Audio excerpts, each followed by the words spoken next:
siyang included na guide ba? So, nandito na yung mga butas. Ito na yung itubutas mo sa pader. Ito na yung magiging guide mo. Para kapag ka nagbutas ka ng mga screw para sa mga fitings, saktong-sakto siya.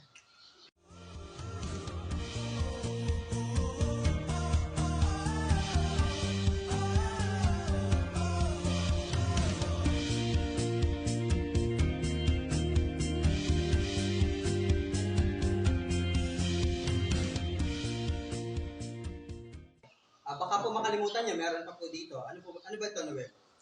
Ito naman po, yung mga screw to, ito po yung ginagamit pag ikakabit na po natin yung battery sa bracket niya. Ito po yung nilalagay na screw.